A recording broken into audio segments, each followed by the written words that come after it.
Es fascinante ver cómo nuestro Señor obra en nuestras vidas.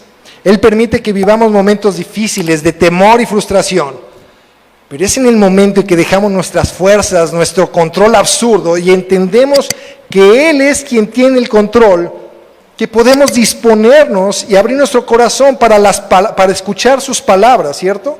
Y seguir su dirección. Los resultados nos van a sorprender, ya que aunque en nuestro día a día Él está obrando en nuestras vidas, también puede obrar de forma extraordinaria para mostrarnos que Él es Dios y que no hay nada, escuchen, nada imposible para Él. Finalmente, no solo suple nuestras necesidades más profundas y de forma extraordinaria, sino que nos invita a estar cerca de Él, a entrar en comunión y de disfrutar las delicias que tiene preparadas para nosotros. Él vivió la vida que nosotros deberíamos de vivir. Fue a la cruz y cargó con todas nuestras iniquidades. Pasó por la muerte que tú y yo merecemos. Y al resucitar, no solo se glorifica y nos muestra que Él es Dios, sino que nos demuestra su gran amor, aún glorificado, nos sirve y cuida de nosotros.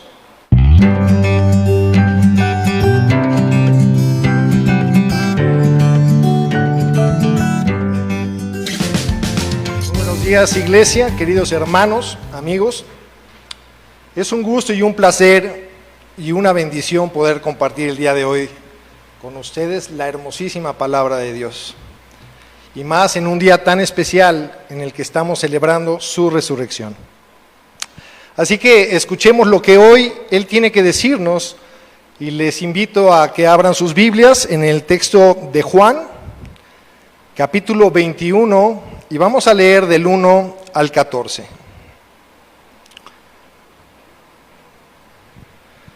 Jesús y la pesca milagrosa.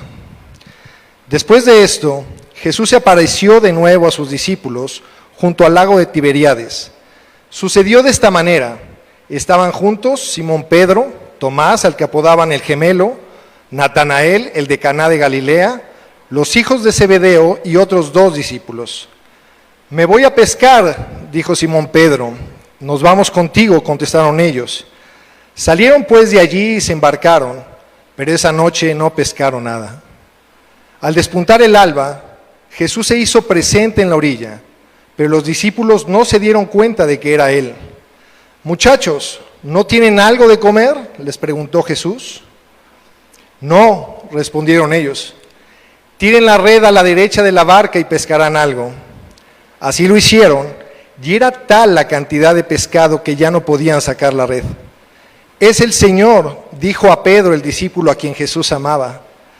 Tan pronto como Simón Pedro le oyó decir, es el Señor, se puso la ropa, pues estaba semidesnudo, y se tiró al agua.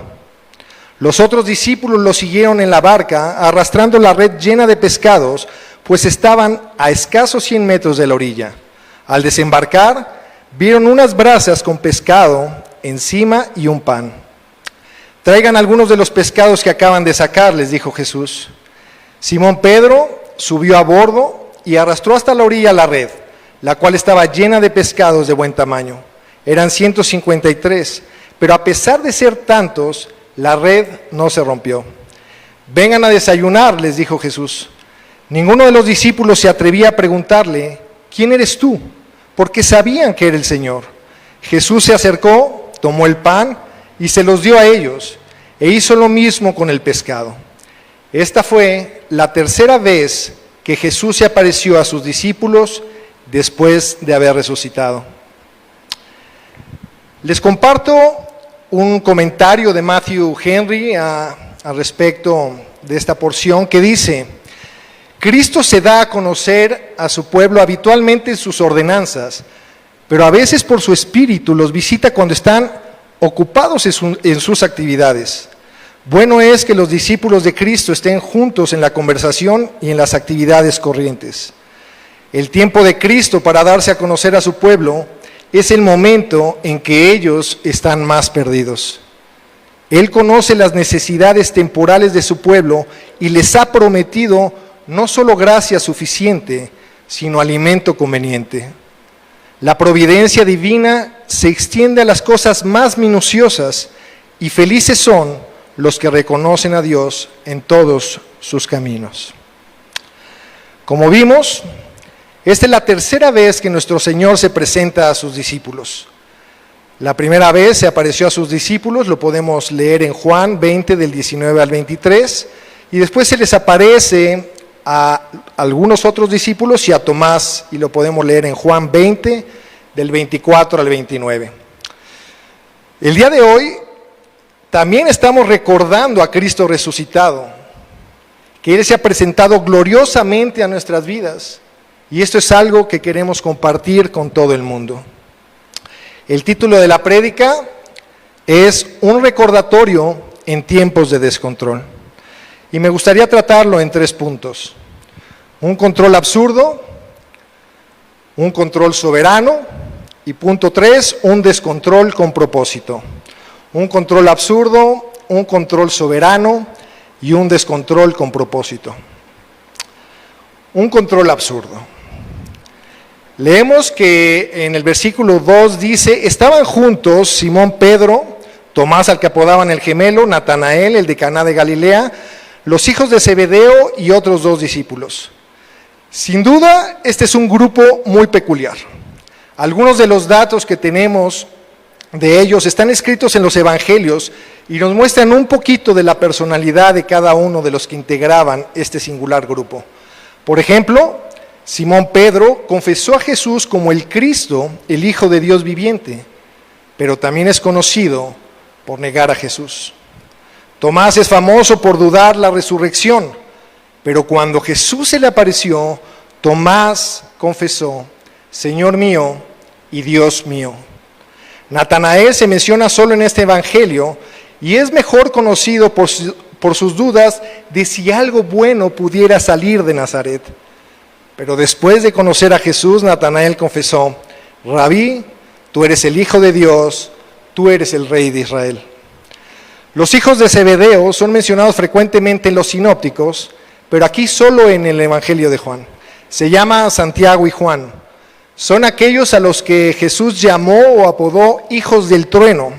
Y es que recuerden que en alguna ocasión que no recibieron a Jesús en uno de los pueblos, ellos le propusieron hacer caer fuego del cielo para destruirlos. Creo que tenían bien ganado ese apodo de hijos del trueno. Y pues bueno, después de escuchar algunas de las peculiaridades de este grupo, sí podemos llegar a la conclusión de decir, apa grupito. Apa grupito. También menciona que hay otros 2 discípulos. Y según los eruditos, Juan, el que escribe este evangelio, es uno de los 7. Del 7º se desconoce quién era, pero sin duda, en este tan particular grupo, creo que pudiéramos estar tú o podría estar yo.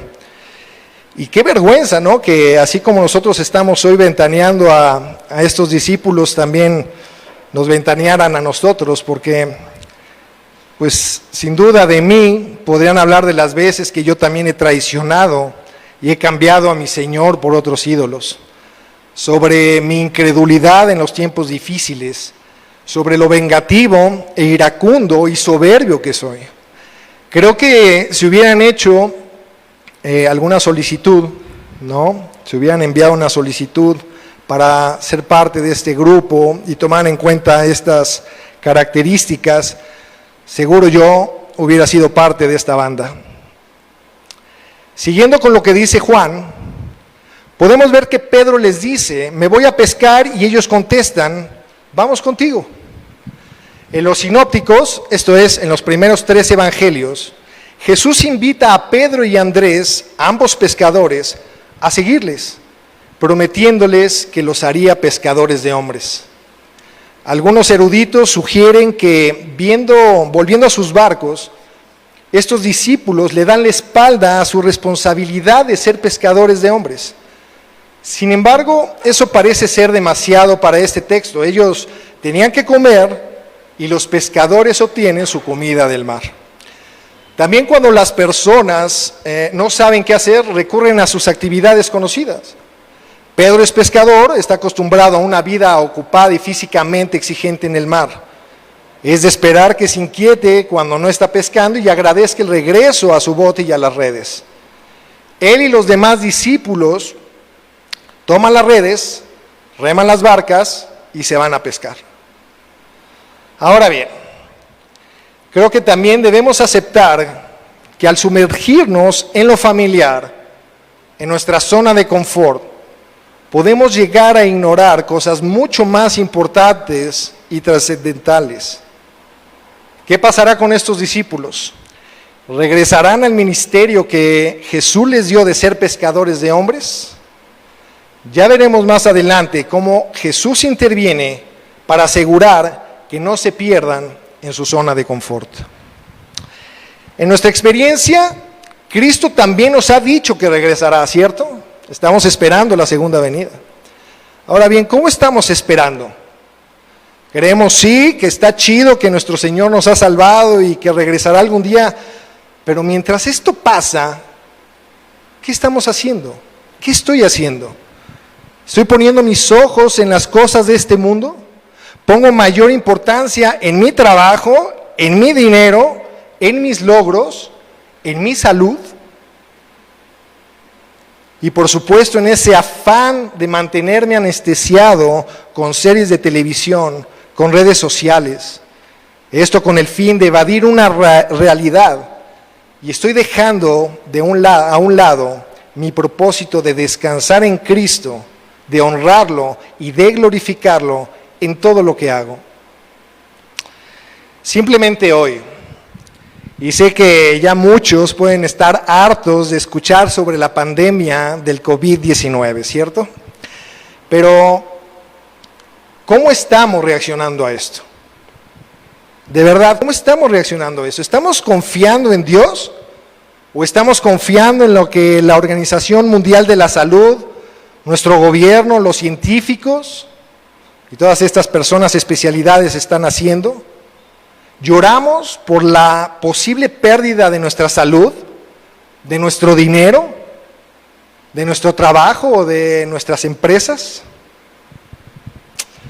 ¿O realmente estamos confiando en nuestro Salvador, esperando solamente en Él? Eso sí, conmovidos y tristes por la situación que están pasando muchos de satisfacer de sus necesidades primarias, ¿no? Pero por sobre todo, de esa necesidad de que puedan desechar este temor al acercarse y conocer la salvación y vida eterna que tienen en Cristo Jesús. Créanme, esta es la verdadera vacuna que necesita hoy el mundo. Es la única vacuna que nos puede salvar. Y el recordar el día de hoy la resurrección de Cristo, no solamente podemos estar seguros de que esta vacuna es 100% efectiva, sino que ha sido 100% comprobada.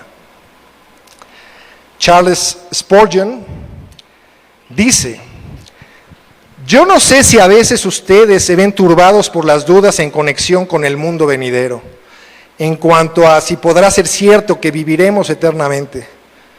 Este es el aspecto que hace que la muerte sea muy terrible para los que dudan, pues aunque creen en la realidad del sepulcro, o sea, de la muerte, no han creído en la realidad de la vida que está más allá de la tumba. Y lo puedo rematar con lo que dice Tim Keller. Él dice: al menos que creas en el Evangelio, todo lo que hagas, escucha, todo lo que hagas será por orgullo o por miedo. Wow. Continuando con la lectura, podemos ver que los discípulos pescaron durante toda la noche, pero no pescaron nada. Luego vemos cómo al despertar el alba, Jesús se hace presente en la playa y les pregunta: muchachos, ¿no tienen algo de comer? No, respondieron ellos. Primero quisiera resaltar el hecho de que Jesús se presenta, como en las veces anteriores, de forma sorpresiva. el Señor se presenta de forma extraordinaria justo en los momentos en los que no podemos esperar nada, justo en los momentos de menor claridad y de mayor desesperanza. Y estos expertos pescadores tuvieron que responderle a un extraño: no hemos pescado nada. Sin duda había frustración, desaliento y quizá vergüenza de confesar tal fracaso. Ellos habían salido de noche, uno, porque sabían que era el mejor momento para pescar.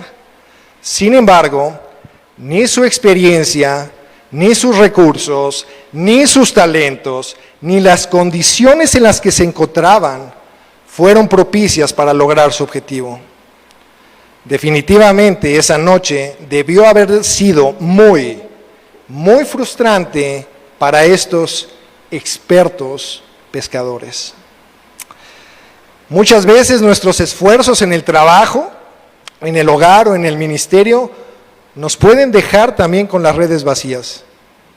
¿Cómo te sientes tú? ¿Cómo te sientes tú hoy? ¿Sigues creyendo que eres inmune a lo que está pasando? ¿Que eres un experto? ¿Que eres un champion? ¿Que tal vez ya has pasado por crisis igualmente fuertes y que has salido adelante y que eso te da la experiencia para salir de cualquier crisis?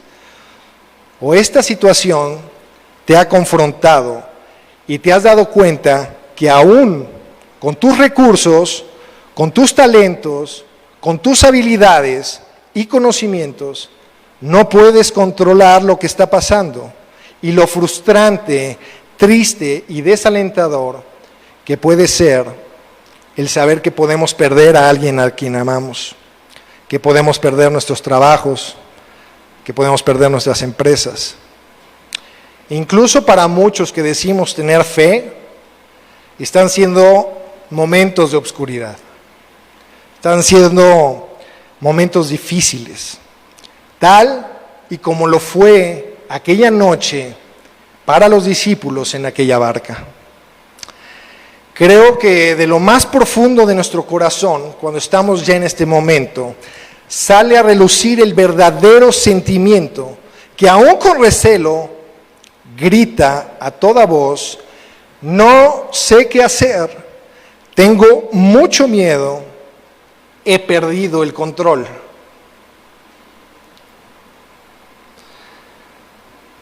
Pero después de una horrible noche y un fatal resultado, desde aquella barca se vislumbra a la luz del alba que a lo lejos hay alguien, una persona que dará dirección, dará aliento y esperanza, y ya no tendremos que trabajar en nuestro absurdo esfuerzo de tener el control.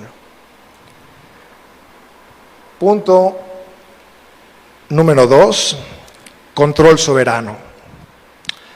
Podemos leer del versículo 6 al 8, dice: tiren la red a la derecha de la barca y pescarán algo.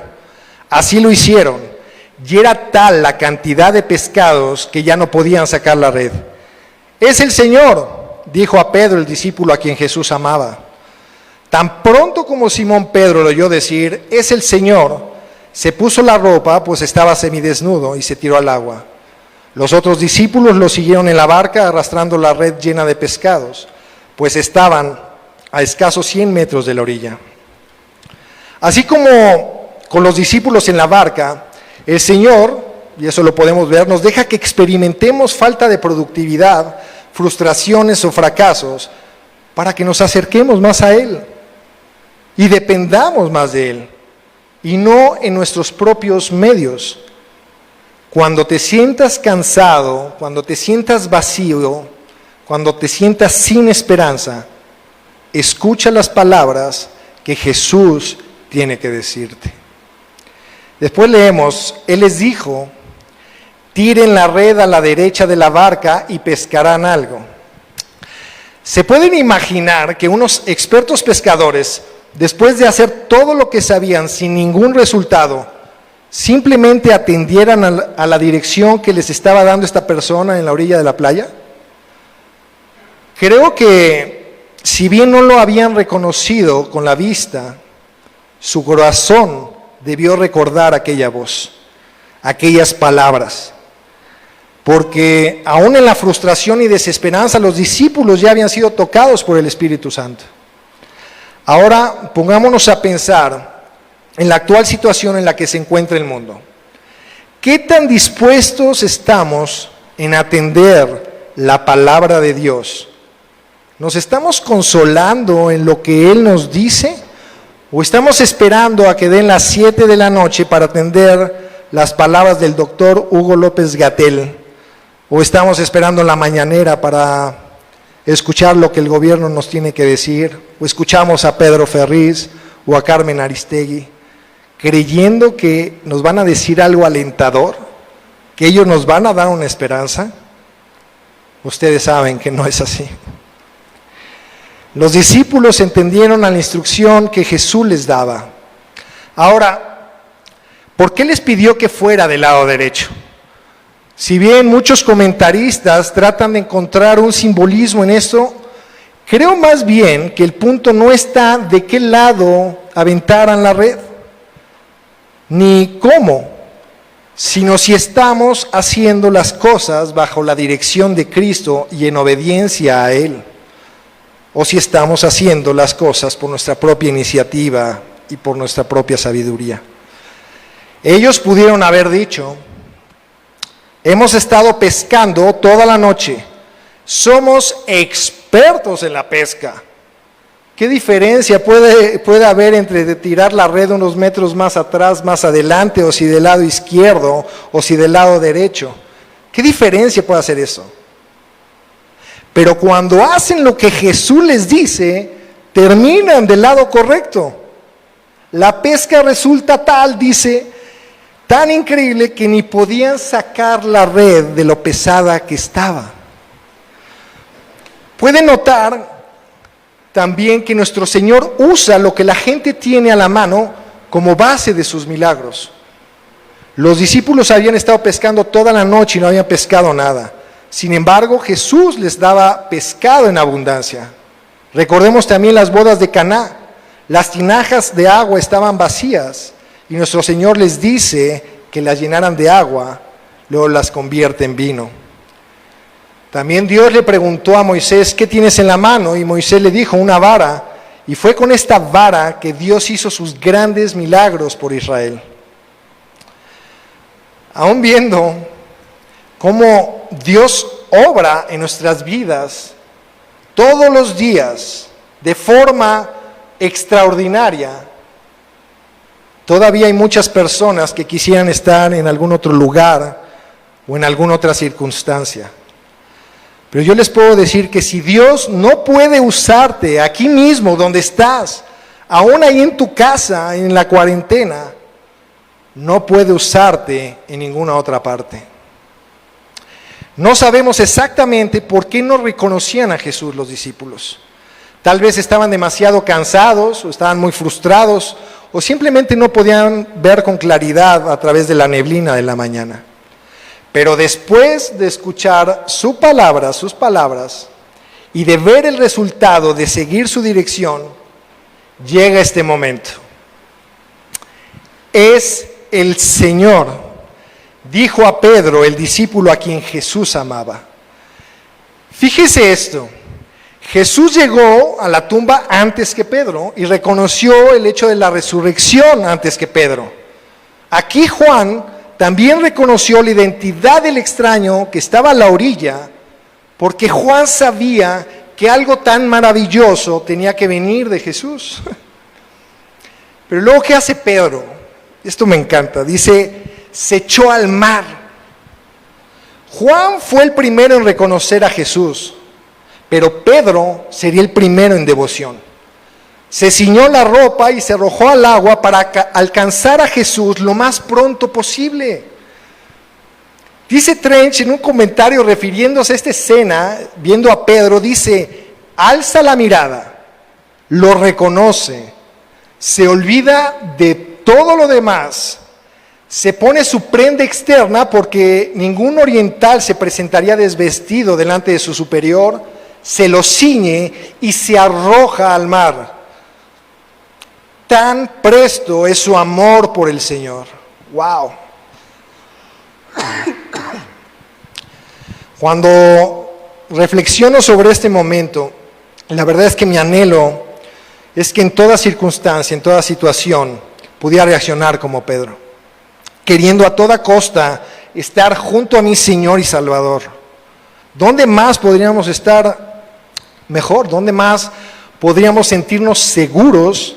¿Dónde más podríamos sentirnos aceptados y sentirnos amados?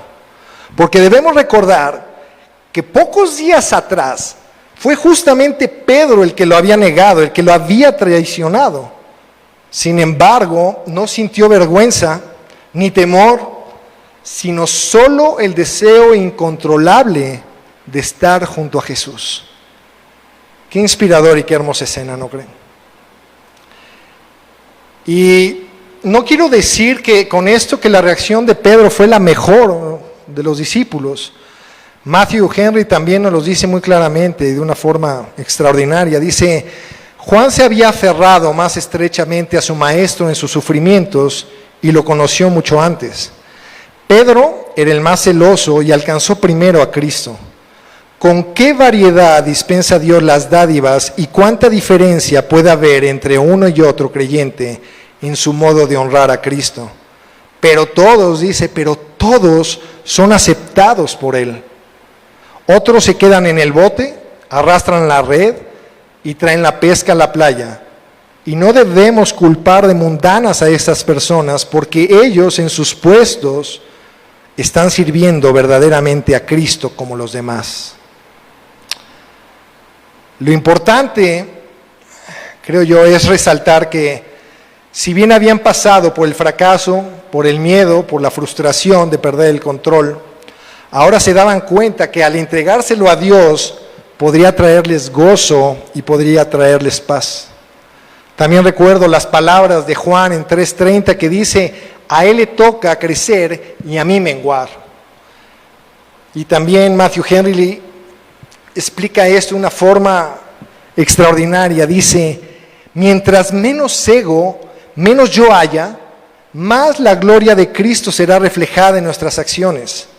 Es llegar al entendimiento espiritual de que si nuestra disminución o abatimiento puede contribuir al progreso del nombre de Cristo, debemos someternos alegremente a Él y contentarnos con ser cualquier cosa o no ser nada para que Cristo sea todo. Contentarnos con ser cualquier cosa o no ser nada para que Cristo sea todo. Yo sé, lo sabemos, la vida es incierta, pero Dios conoce el futuro, pero nosotros no. Y la mayoría de nosotros no manejamos muy bien la incertidumbre, ¿cierto? Hay quienes quieren controlar las circunstancias y tratan de tener provisión para todo lo imprevisto que pudiera surgir, ¿cierto? Pero también debemos de recordar que cuando intentamos controlar, estamos diciendo que nosotros somos quienes deberíamos de gobernar el universo y no un Dios infinitamente bueno, omnisciente, omnipresente y soberano. Podemos seguir aferrándonos a tener el control, un control totalmente incierto y sin duda absurdo, o podemos entregárselo a aquel que todo lo sabe, que todo lo puede y quien tiene total control sobre el universo. El profeta Isaías nos lo recuerda así en Isaías 46, 9, 10, dice, recuerden las cosas pasadas, aquellas de antaño. Yo soy Dios y no hay ningún otro. Yo soy Dios y no hay nadie igual a mí. Yo anuncio el fin desde el principio, desde los tiempos antiguos, lo que está por venir. Yo digo, mi propósito se cumplirá y haré todo lo que deseo. Si no entendemos que Él y solo Él tiene el control, difícil será vivir una vida con esperanza y el gozo de tener una relación con Él. Y la increíble oportunidad que se nos ofrece de acercarnos a Él, sabiéndonos como Pedro, aceptados, restaurados y amados. Y sabiendo que en todas las circunstancias, aún en el descontrol, o en el caos, existe un propósito para los que hemos conocido la salvación de Dios que nos ha dado por medio de Cristo. Punto número 3, un descontrol con propósito. Leemos de los versículos 9 al 12. Dice: al desembarcar, vieron unas brasas con un pescado encima y un pan. Traigan algunos de los pescados que acaban de sacar, les dijo Jesús. Simón Pedro subió a bordo y arrastró hasta la orilla la red, la cual estaba llena de pescados de buen tamaño. Eran 153, pero a pesar de ser tantos, la red no se rompió. Vengan a desayunar, les dijo Jesús. Ninguno de los discípulos se atrevía a preguntarle: ¿quién eres tú? Porque sabían que era el Señor. Jesús se acercó, tomó el pan y se lo dio a ellos, e hizo lo mismo con el pescado. Sin duda, este es otro de los momentos que me conmueve grandemente, ¿no? Me dan gran emoción, porque fíjense, Jesús invita a comer a los discípulos, les dice: vengan a desayunar. En la versión Reina Valera dice: venid y comed. El don de la comunión plena del resucitado es la delicadeza de Jesús. Él tuvo la delicadeza de preparar algo de comer después de una noche frustrante sin pescar nada, ¿están de acuerdo? Definitivamente, este puede ser para muchos un gesto sencillo, pero que revela el gran amor con el que nos ama nuestro Señor. Estando ya todos en la orilla, Jesús los invita a compartir con Él la primera comida del día. Les ofrece un pez a la parrilla o a las brasas. Algunos hubieran preferido que fuera zarandeado, y pan. Por instrucción de Jesús, los discípulos también ponen su parte, si se dan cuenta, con lo que habían pescado. Se puede observar que en esta comida cada uno aporta lo suyo, pero sin duda lo que Jesús aporta es mucho mayor, porque al final de cuentas todo provenía de Él, ¿cierto? Todo provenía de Él. Ahora podemos encontrar un sentido por todo lo que habían estado pasando hasta ahora los discípulos. Estaban reunidos en torno a Él en la playa y escuchan su última instrucción: vengan a desayunar. Podemos ver al final de todo lo que había pasado, que todo lo que había pasado había sido conducido por Cristo y tenía la dirección de Jesús. Él fue el que dijo, ¿cierto? No fue el que dijo: tiren la red a la derecha. También fue el que dijo: traigan algunos pescados. Y fue el que también les dice: vengan a desayunar. Nuestro Señor estuvo en control todo momento y dando la dirección que requerían para finalmente entrar en comunión plena con Él. ¿No les parece increíble esto? Sin duda este ha de haber sido un momento crucial en las vidas de los discípulos. Charles Spurgeon lo comenta de esta forma. Dice: se comieron el pescado y el pan esa mañana. No lo dudo, en una silenciosa autohumillación. Pedro vio con lágrimas en los ojos aquel fuego de carbón, recordando cuando estuvo calentándose cuando negó a su maestro.